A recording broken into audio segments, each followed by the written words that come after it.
Hello, and welcome to the Classical Guitar Heroines podcast. Join us as we celebrate the remarkable contributions of women to this timeless art form, featuring insightful interviews, captivating stories, and performances that showcase their talent and dedication. I'm your host, Bridget Gerard, classical guitarist and member of the Kitchener-Waterloo Guitar Orchestra.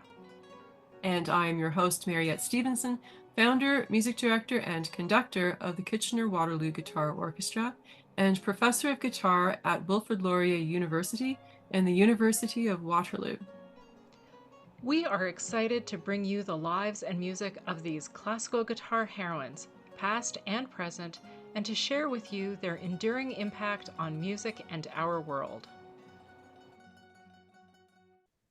Welcome to the Classical Guitar Heroines podcast. Our guest today is Acosta Zavala, PhD, and Director of Events at Frost School of Music at the University of Miami. Dr. Acosta Zavala is a Peruvian-born musicologist, arts and culture manager, classical guitarist, currently based in Miami, Florida. Her YouTube channel highlights her beautiful playing and her new guitar transcriptions and pieces for the guitar repertoire. She studied at the University of Arizona, achieving her Bachelor of Arts, BA Political Science and Government cum laude in 2013. Her Master of Music Classical Guitar cum laude in 2015 to the University of Arizona, and worked on her Doctor of Philosophy, PhD, Music summa cum laude in 2020. Recognized for her leadership and organizational skills, she has held positions at the Boston Early Music Festival and the Aquilon Music Festival, was technical assistant for the Fred Fox School of Music, and both teaching assistant and program coordinator at the University of Arizona. Additionally, Kathy was both operations director and president of the Tucson Guitar Society. She has worked with Young Musicians Unite in Miami and is now director of events at the Frost School of Music at the University of Miami. Dr. Acosta Zavala has collaborated with the American Musicological Society, contributing to the study and promotion of American music. As a performer, she is concertized in the United States, France, Spain, Peru, and Canada. Join us as Dr. Acosta Zavala delves into the fascinating legacy of Vahdah Olcott Bickford, a trailblazing American guitarist who shaped the classical guitar tradition and the BMG community in the United States throughout the 20th century. A founding member of both the American Guitar Society and the Guitar Foundation of America, Olcott Bickford remains an enduring figure in guitar history and the focus of Dr. Acosta Zavala's doctoral research. Here is Vahdah Olcott Bickford performing with her husband Czar, a duet titled Songs My Mother Taught Me, composed by Antonin Dvorak, recorded for their Zarva art label. This recording is courtesy of Jack Silver, project leader of Do Re Mi's Segovia and his contemporaries.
was Vahdah Olcott Bickford performing with her husband Czar Bickford on the Zarva Art label, a duet entitled Songs My Mother Taught Me, composed by Antonin Dvorak. This recording is courtesy of Jack Silver, project leader for Do Re Mi's Segovia and his contemporaries. You are listening to the Classical Guitar Heroines podcast. Kathy, thank you so much for being here today to discuss the focus of your dissertation, Vahdah Olcott Bickford and Women in Guitar. Before we chat about Vahdah, would you like to share a bit about you and how you came to the guitar? Absolutely. Thank you so much for having me on this podcast. So I came from Peru. I'm Peruvian. I came to do my bachelor's degree in guitar performance and political science. Unbeknownst to my parents, I came to study political science and chose to do a double degree and told them later on my graduation that I was actually graduating with both degrees. They didn't know. They had only supported the pre-law path. I kind of came across the guitar and fell in love with it. I started with an earlier, more autochthonous instrument. It's called the charango, and it's part of the Andean parts of the South American region. I won't get into the origins of the instrument because that nobody can agree on, and people get very upset about that. But that instrument I started playing when I was about 8, and I just loved it. I had such fun with it. It's such a brilliant instrument, so very high on the register. And then I actually saw Ana Vidovic play Asturias on YouTube, I remember. And then I wanted to learn the guitar. So I went to the guitar and I just started doing chords, basic chords, but I loved it because it was community playing and I got to be with friends and play together. And there was an element of the rock ensemble in school. So then I started taking private lessons, and that's how it all became a passion of mine. And when I got to the United States, it was just amazing to see that there were dedicated programs in state schools just to learn a musical instrument. In Peru, you would have had to go to the conservatory. Right. And so that really opened up a lot of possibilities. I auditioned. I started at community college, actually. My community college professor, he was just fantastic. He was very supportive. Then he said, you should audition to the university program. And that's how it all kind of started. That was when I fell in love with the classical repertoire and really got to discover that at a different pace. And that's my love for the guitar, where it all started, really. That's fantastic. I love that it started with an adjacent instrument from your culture and then transformed. That's lovely. How were you introduced to Vahdah Olcott Bickford's work, and what about it inspired you to include her life and work in your dissertation? First time I shared this experience was when I was giving the guest lecture for the anniversary of the AGS, which just happened. And that was 2024. They invited me to do the lecture for the 100th anniversary. And so that must have been amazing. It was just incredible. I mean, when I wrote this dissertation, I didn't know it was going to be so impactful, and it was going to touch so many people's lives who had worked with her, who knew of her. I came across it by chance, I like to say. So I started realizing when I was in my master's in Spain that I had never studied with a woman. I had taken maybe a masterclass. I had taken a masterclass with, I don't think, Berta at that point. I had only seen her at GFAs. I realized there was a huge gap in my education as far as knowing that there were more women in the field, and that I started wondering, there has to be a lineage here. They're here, they're somewhere. I can look them on the internet and they may have studied with another woman and then kind of start the path from there. And there are men, especially a lot of Brazilians, who studied with incredible figures, Tavaro and all these other guitarists that exist there, but nobody talks about it. Right. And this was around the time where the musicological field was doing a lot of deep analysis into women's legacy in the musical scene, not just as musicians and artists, but also as keepers of culture, which is a term that's icky. It's very icky. Um, Yes. and institutional pioneers is what I like to call them, because that's what they were. And so I was doing this research, preparing for my essays for PhD schools. And I realized, okay, I really have to start digging. I need to go in, do a lot more investigation, hit the books, really get to know where our legacy comes from, where our lineage comes from.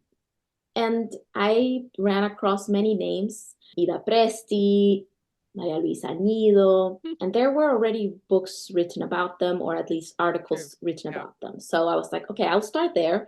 I'll read everything there is to be read about all these women, because there wasn't much. Okay, now we're talking about that's so sad. a whole body of literature. Let's be honest. No, that doesn't exist. Yeah. So I just started doing, interlibrary loans, getting all this stuff. And at that point, I had already been accepted to a program. I was already in my PhD program. And all first year's PhDs have to take bibliography and research, right? So I went in. We had to do, the final project was a proposal draft. So that's how it all started. I would go in, research, go to my bibliographies, talk to my librarians, do interlibrary loans. And then one sudden evening, I came across Vahdah Olcott Bickford's name through an internet search. And it wasn't about her. It was about a specific item, a score in this case, that was in her collection. And I was like, hold on. I have never heard that name before. And she has a collection? Like, you usually think like Segovia Archives, right? And I had never heard of her name. So I started Googling. And at that point, the only information I could find was the bibliography in the archives, information, like who she was, what time she had lived. And then the next piece of information was from a forum that had another very weird name, Czar Bickford. And I just started asking, who is Czar Bickford? And the only reference of her was that she was married to him. It just sparked a really big hole in my education of why don't we know about her? I'm studying in an American school, and I asked my professor, I asked my guitar counterparts. The only one who had heard her name, and that was years after, when I saw him, was Fabio Sanon, because he was looking for a score that was also in her archive. So whenever I would talk to people, it was always, oh, her collection. And I was like, do you know who she was? Blank. Nothing. Nothing. So sad. And, I'm doing a PhD. Oh, it's a treasure trove. I have a dissertation right there. So I did my research grants, and because you had to go to LA, you had to pay for LA housing, somehow get there, and spend a very long time in those archives because there's nothing there, So I was very fortunate. My university had a lot of grants I could apply for. I had a lot of support, so I went. And my first trip, I was there for 5 days. I don't think I even ate. I would grab a sandwich outside and then come back in, because the archives would close open at a specific time, close at a specific time, and you couldn't take anything out because everything is in this little glass cubicle that you're just given boxes. And the first day I realized, oh, this is gonna be slow because you have to tell them which box and then they have to go get it. So I made friends with the archive, and I said, hey, we need to hurry this process. I only have 5 days to learn everything there is about this woman. Thank you, technology. I have to say, technology was amazing. Took photos, and then I spent the next 2 years reading everything that I had taken photos of. Because, that was my way of scanning things and then figuring out, I have 5 days to digitize as much as I can. And then I will have to go and read and see whether this is, something that is worth pursuing and whether my committee will approve. So that's how I began. Very long story to your question. That's amazing. blows my mind that there are these people who in their time were titans. They were well known, and now, 100 years later, you have to take pictures on your phone of their work because no one's heard of them. What was the guitar world like in the United States when Vahdah was young? And what was the BMG movement? There is this scholar, Jeffrey Noonan, who has been incredibly gracious with his time and his resources. And he is the expert of that time. The BMG movement, he wrote a lot, very extensively on this, on banjo, mandolin, and guitar. That's what the acronym stands for. She is born in 1885. By the time she is coming into her career, it's 1903, 1904. She studied, she's entering the world, turn of 20th century, 1900s. And the BMG movement was a conglomerate. It tied together pectoral instruments. So you have banjo, mandolin, and guitar. There were a lot of pectoral instrument teachers that would teach you all three instruments. There was no need, to my understanding, to only do one. You could do multiple instruments. And this movement was created in a way of adjoining the interest for all the plectral instruments. It was institutionalized. There was the American Guild of banjoists, mandolinists, and guitarists, and Vahdah was part of the guild. So was her husband. They would go to the conventions. There was a convention every year. They would get together. They would have these beautiful photos outside of the conventions, and all of that is joined with the writings because they had journals. So how we know about this time is there are journals. A lot of that collection is in the Library of Congress. Oh, wow. And then there are some that are in other private collections at universities. For instance, Vahdah has some of the guild documents as well from the journals, cadenza and stuff, when you go through her collection, because she's a pack rat. She would keep everything there is to know about the American history for her time lives in those archives. Thank goodness for pack rats, right? Yeah, absolutely, yes. At that time, one of her, I don't want to say she was against it, but she really wanted to create a framework for the guitar. That was her passion. She inherits a movement. It's a conglomerate. There's these three instruments. There were other things like the different types of mandolins, different types of banjos. And that is really her husband's legacy, because he is a banjoist and a mandolinist primarily, played both instruments and also played guitar. But even in recordings, we hear him always playing either the banjo or the mandolin. And some of my favorite photos of them always have him playing some other instrument and her the guitar. Right. In the later life, you see the two guitars, but the earlier photos that's the world she inherited. She inherited a world in which white men were trying to build a legacy. They wanted to make it European. They wanted the guitar, the banjo, and the mandolin to have perfect European heritage of all of these composers. There were arrangements of Beethoven stuff, Mozart stuff. It was always going back to the white man legacy of Europe, which is very interesting because, well, Jeffrey Noonan really goes into this about the banjo, especially, and the banjo's origins being whitened in a way and being okayed to play.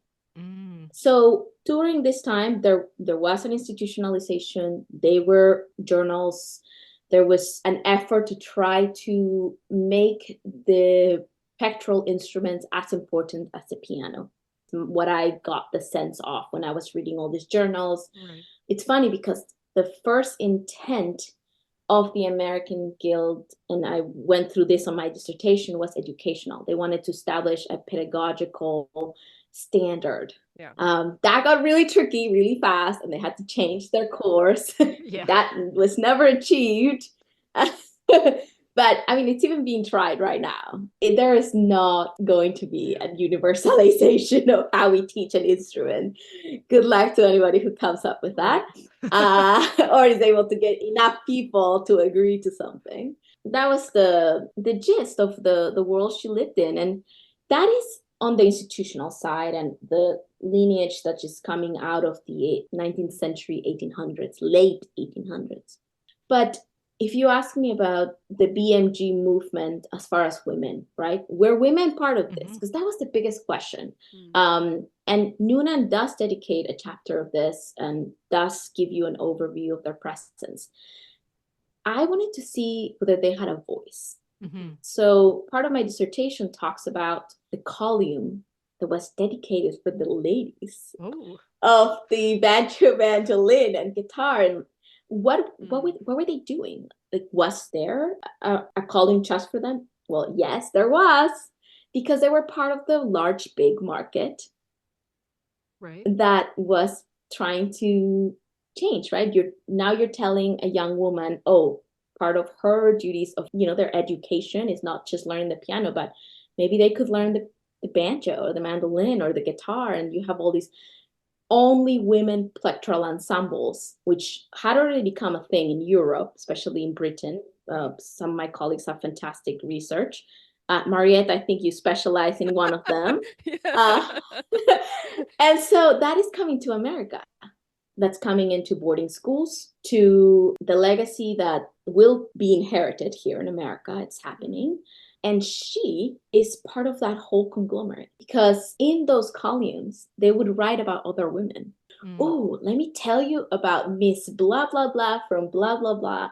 She is a rising star, and we just saw her. It was just very interesting. They were finding ways to support each other, even in male-owned journals. And there was a market for it. They were there. They were trying to find a voice and a space. And Vahdah sits on the shoulder of many American women who are doing this in the last 20 years as we are turning into the 20th century. Wow. And so that's a whole part of my dissertation and the work. And, I was just very passionate about understanding where she fits in, because she just didn't appear out of nowhere and suddenly had a teacher. Right. It's not how it works. Yeah, absolutely. So what was her early life like then? And when did guitar enter her life? I had to rely a lot on the information that Purcell gave. He wrote extensively about her early life, and he would have written that while she was still alive. So he would have gotten firsthand information about piecing her life together. I still have to do a lot of biographical work based on her letters to her mother and to other members of her family. We know that she was born in 1885. She was born in Norwalk, Ohio. And the family moved to New Mexico and finally settled down in Los Angeles around the time she was 3 years old.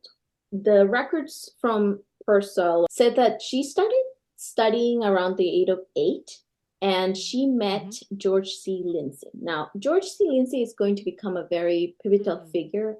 I can't speak for her, but her records show me that she had a long friendship with him, because there are pieces that she dedicated to him there throughout her life. Oh, lovely. There is the whole relationship of her playing in his ensemble. George C. Lindsay had a guitar club. LA was very good area for guitar, not only for its proximity to Mexico. We had Ferrer, we had Delano, Lindsay. There are all these figures that are in the area already building a ripe environment to foster the guitar in guitar clubs and all these other things. So Olcott Bickford was in G.C. Lindsay's guitar club. And I found that out while doing all the research and kind of piecing it all together. And I could see that they had a student-teacher relationship from when she's about 8 or 9 years old, and he dies in 1943. And he is part of the American Guitar Society's foundation. Fantastic. So you can see how all of this landscape is coming together. He's the one who introduces Olcott Bickford, after seeing her potential, to the Mexican-American guitarist Ferrer. And she will go and study with Ferrer at the very end of his life. This is 1903 and 1904 when she's invited to come and live at the maestro's house so that she could take private lessons with him every morning, every afternoon, and just be with him. Get everything that she could it sounded weird from the eyes of a 21st century woman. But I then realized, okay, this is how he was probably very ill by that point, or very old. So, she needed to be there to get that type of instruction. And he lived in a different side. So she goes to his home, studies daily with him and at the residence. And then he passes away in 1904. And it's very interesting because the first piece she publishes had to do with a piece she was transcribing or working with him. And this happens around 1905 when she decides to, okay, I've had all my education. She kind of takes a year to prepare what she's going to do next. And then in 1905, she publishes her first musical arrangement with George J. Burkle Company, is one of the publishers at the time. And she begins to establish her career as a performer and a teacher. We know that starting in 1913, she started to tour the Midwest. Wow. She does have a period, where she goes. Purcell talks a little bit about this. She's teaching the Vanderbilt's daughter, and this whole very fashionable period in New York. Because she was in New York. We know she's in New York, and then around 1913, she starts touring the Midwest and meets Myron A. Bickford, who will later become Czar, and her husband.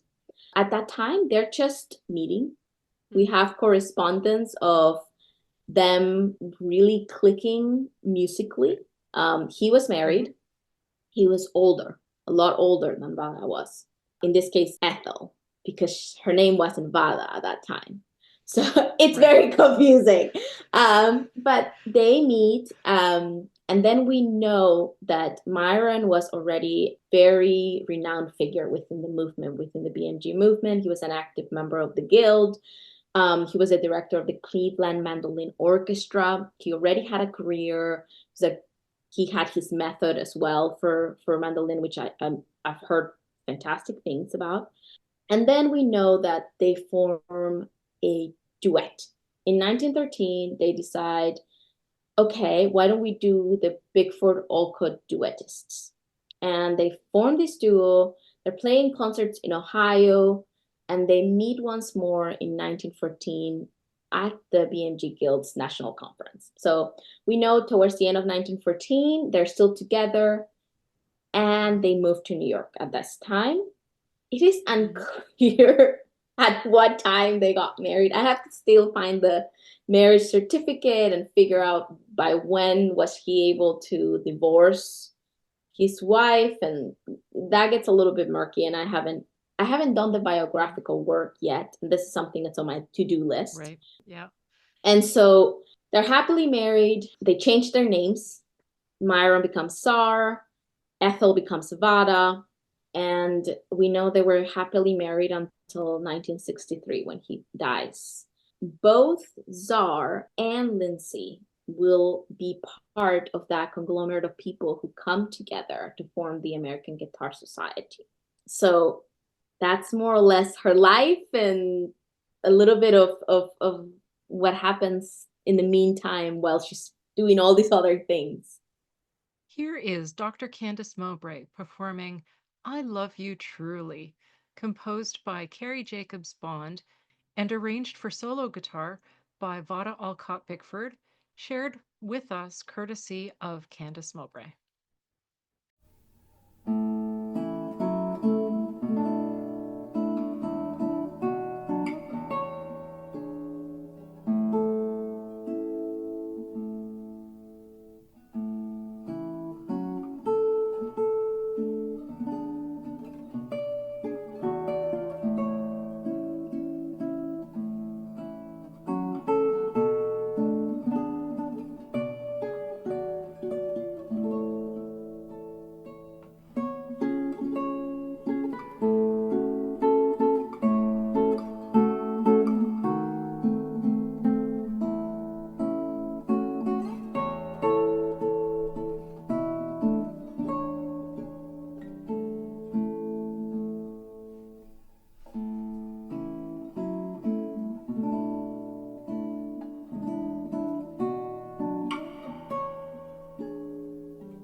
That was Candice Mowbray performing I Love You Truly, composed by Carrie Jacobs Bond and arranged for solo guitar by Vahdah Olcott Bickford, shared with us courtesy of Candice Mowbray.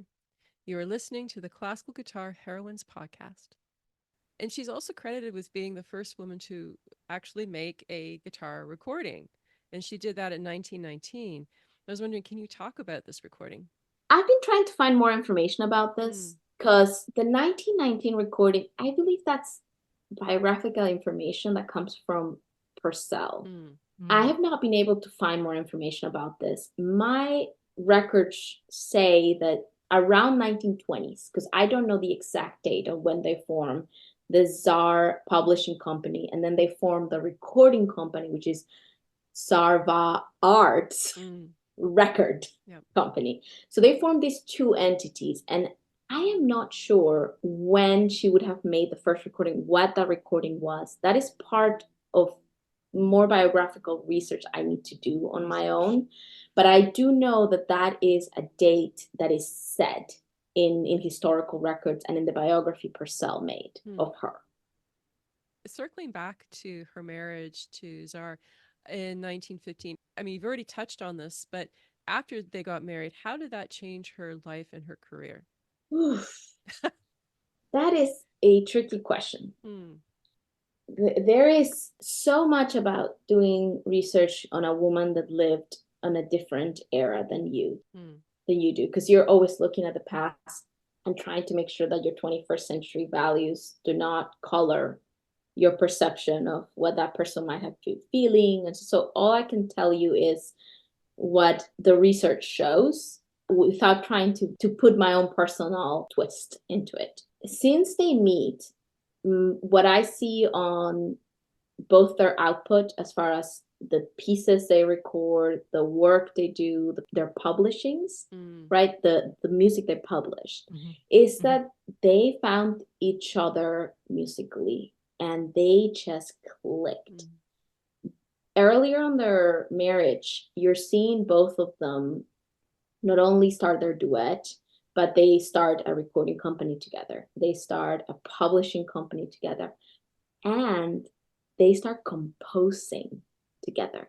There are a couple of pieces that are very early published, but there's even a suite that they wrote together. They compose several works together.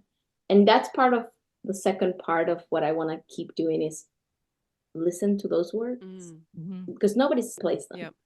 But they have all these things that they're doing together. At some point, you see Vahdah emerge. For instance, when she took the job at AGS, she was supposed to be musical director.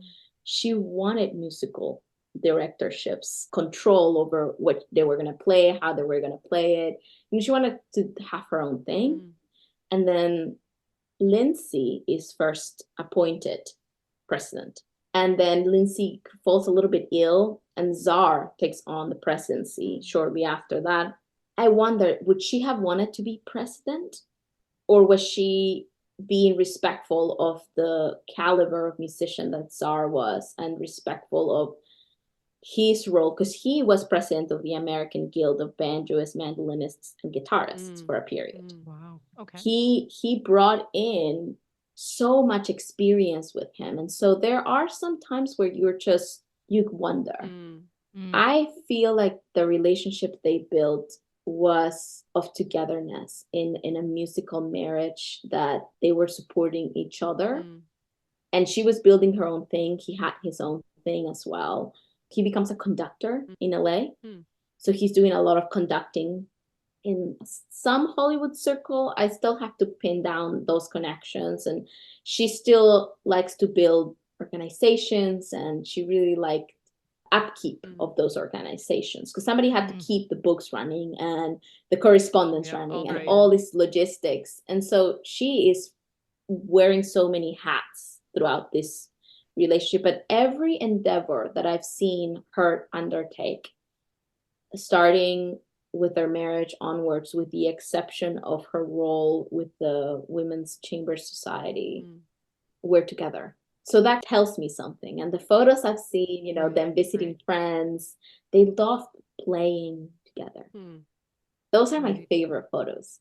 So that's more or less where I think Czar brought a lot of the experience from the BMG movement. That movement kind of collapses while she's building her own legacy, which is going to be the institutionalization of the guitar in the 1900s America. Well, we will now listen to a duet recording that Vahdah Olcott Bickford made with her husband, Czar Bickford, titled Venetian Love Song for the record company, the Zarvar Art Record Company, which was released in 1921. It features Vahdah Olcott Bickford on guitar and Czar Bickford on mandocello. This recording is courtesy of Neil Glad.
That was Venetian Love Song, performed by Vahdah Olcott Bickford and Czar Bickford for the Zarvar Art Record Company.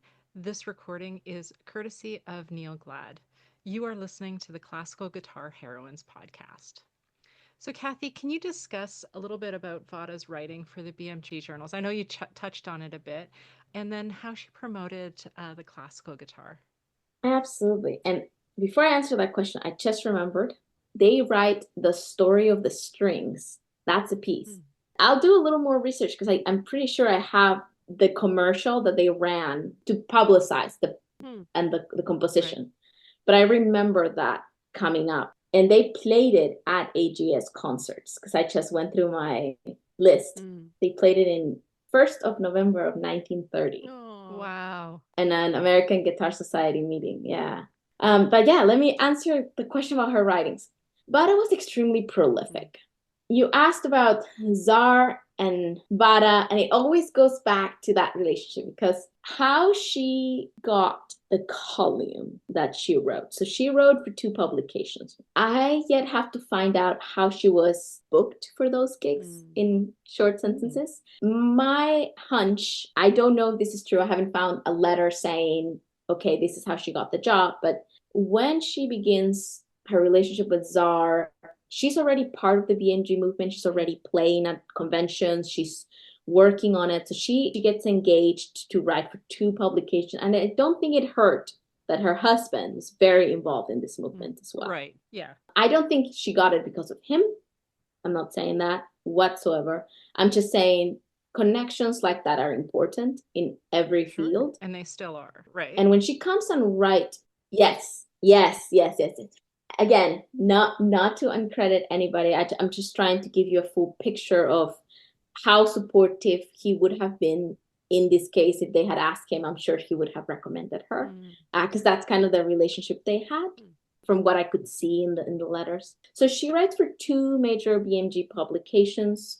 She runs a column. So people would write to her and say, have you read about this? And she does a lot of interesting stuff throughout her tenure as the Guitar's Corner. She writes her own views on playing, on the repertoire that is appropriate for the beginner, or where you should be on your education. But she also writes very interesting promotional stuff for other writers. And there's a time where, is it Pratt? Or no, it's an English guitarist that is publishing this dictionary of guitarists, or like a compendium. And so she is trying to tell people, hey, you should really write in, or you should really do that. She was very connected. She would get letters from all over the world, and she would write to many people. Now, her views on these articles they can be controversial in lights. So for instance, at that time, we have the emergence of the electric guitar, right? And this was something that Pectoral Guild members were very against. How dare we amplify the guitar? Like, no! And it was a big thing. And she writes some very disparaging things about jazz and electric guitar. And so a lot of articles I've read, or the mentions of her in her writings, can be a bit controversial because it's one article that she wrote in a myriad of other things that she did, right? And it was topical, right? That was what they were talking about within this context. Another one is, do you play with nails or do you play without nails? Well, let me tell you, for all those guitar lovers on this podcast, she played without nails. And she was a fervent believer that you should stick to what Fernando Sor did. And she would always mention it, right? Sor was the one that was like, no nails. I don't play with nails. So she would always reference, if the great Fernando Sor, right? Like, how dare we change? Right? And the Spaniard tradition and all this stuff. So she would reference a lot of this. She would always romanticize in her writings. From my viewpoint, she always romanticizes the past and the greats and all these concepts. But yeah, she was a firm believer, and she had many columns about this specific topic, because they would write to her and say, oh, but my teacher is telling me to play with nails. And she would be like, no. And another big one, do you spread your legs or do you keep them shut? Yes. Yeah. When you play the guitar. Yeah. And as a woman, there is controversy about that. You see controversy, especially in the 1800s, when this is being taught. So there was some contention about this. I can't remember right now what was the resolution of all of this. When we see her in photos, we never see her with a footstool until later on in her life, is my understanding. I need to do further research on this and remember what the conversation was. So, because I do remember photos with her and a footstool. I was just going to say, this is so interesting, because when you look at what Segovia was doing, Segovia was pro nails, like adamantly pro nails and footstool. So it's fascinating that you have her in her writings kind of going against what Segovia and some of the others like from Spain were promoting. So yeah. And I think that's why she was so dismissed by historians later on. And I don't think historians dismissed her because she was a woman. They just weren't interested in studying her because they want to document Segovia. Segovia was around the same time. And he comes to America, and because even Purcell, he wasn't researching her. He was making sure that her archive was there for posterity so he could study the correlation with Segovia and have access to scores. Yeah.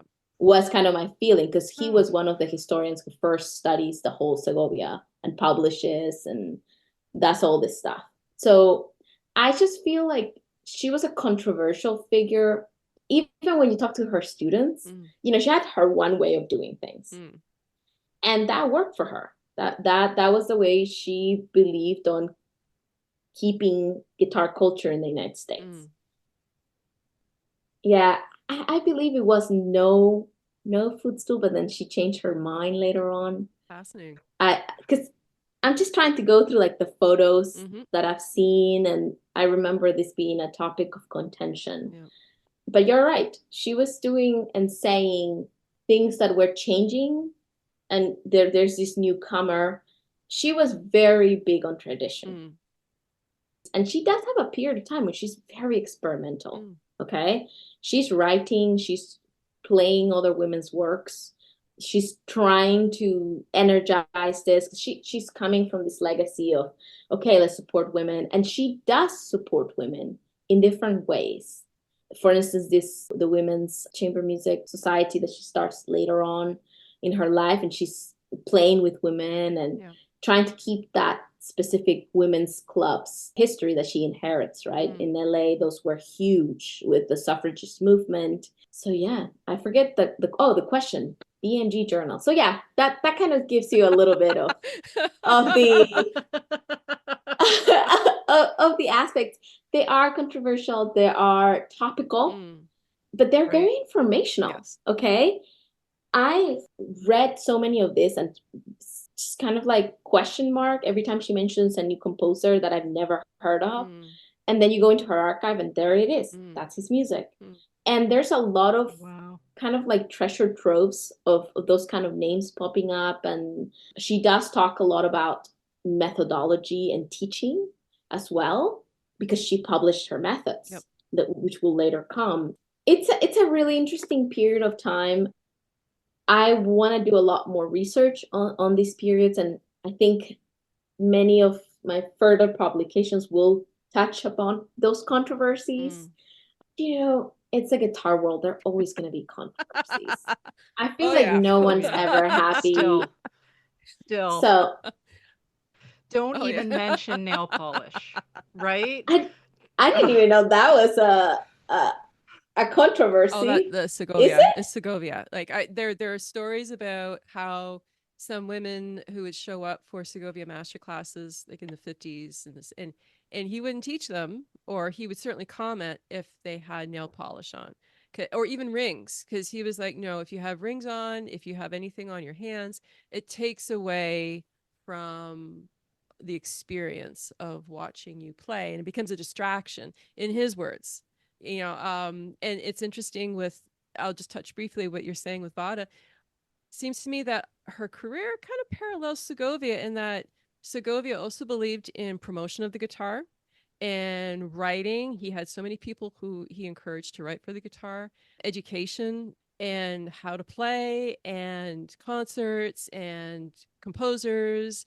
I mean, it's really, we could spend all day chatting with you, Kathy, but yeah, it's fascinating how they took very similar approaches to promoting the guitar. Yes, and I think one of the things that I mentioned on the conclusion of my dissertation has to do with, she built a very insular bubble. One of the things that I have to mention with Segovia and with Vahdah, Segovia was commissioning and working with other composers. Vahdah doesn't do that. Vahdah is very focused on building something that will outlast her. And is going to be an institutional framework and making sure that the music from Europe was available in the United States. That was a big goal of her, that the things that should be available were. And that has to do with the legacy she leaves with her collection, with her publications with AGS. That is something that we don't think about. She took care of how the guitar would survive in the United States during these eras. And then during a massive round of change. I just went through my notes real quick and I realized very specific information. Vahdah is writing on the crescendos column from 1912 through 1916, still got the job before she met Czar. And then what was the connection there was that because she was writing for the crescendo, Vahdah changes to write for the cadenza because she felt that after marrying Czar, it would not be right to write for rival magazines. So she changes and she goes to write for cadenza from 1922 to 1927. So this is after she's published her method, after she's, while she's forming the AGS. So it's very interesting. She's already had a career by this point. So that's when the controversies are more are more important or more salient, if you would say.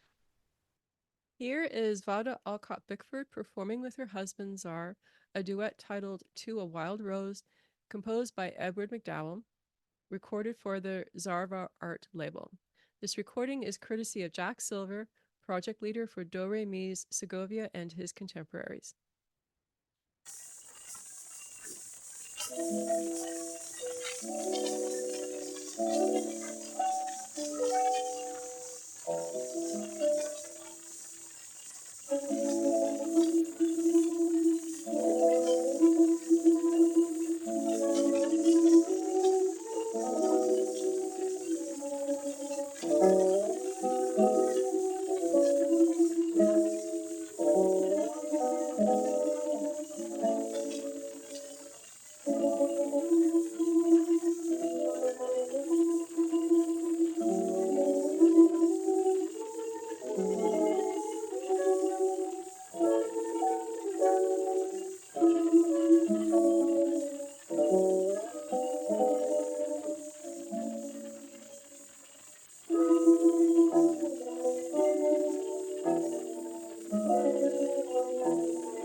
That was Vahdah Olcott Bickford performing with her husband Czar on the Zarva Art label, a duet entitled To a Wild Rose, composed by Edward McDowell. This recording is courtesy of Jack Silver, project leader for Do Re Mi's Segovia and his contemporaries.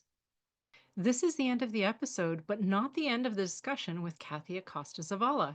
Stay tuned for episode 2 of the life and music of Vahdah Olcott Bickford. here on the Classical Guitar Heroines podcast.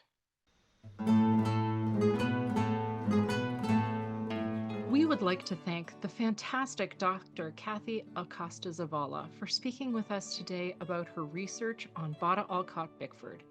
We would also like to thank Mariette Stevenson, Candice Mowbray, Jack Silver, Robert Zaidman, and Neil Glad for allowing us to use the music you heard in this episode. We would especially like to thank the American Guitar Society for their generous support and contributions to this episode. Follow the Classical Guitar Heroines podcast on Facebook, Instagram, Spotify, Apple Podcasts, and SoundCloud. If you enjoyed what you heard, please click the like button, and don't forget to subscribe to our Substack newsletter for updates. If you love our podcast and want to support us, consider visiting our Ko-fi account. You can find the link on our Facebook and Instagram pages. Every contribution, no matter the amount, helps us stay independent and keep the podcast accessible to everyone. And remember, if you are a woman who plays classical guitar, you too are a classical guitar heroine. Thank you for joining us on the Classical Guitar Heroines podcast.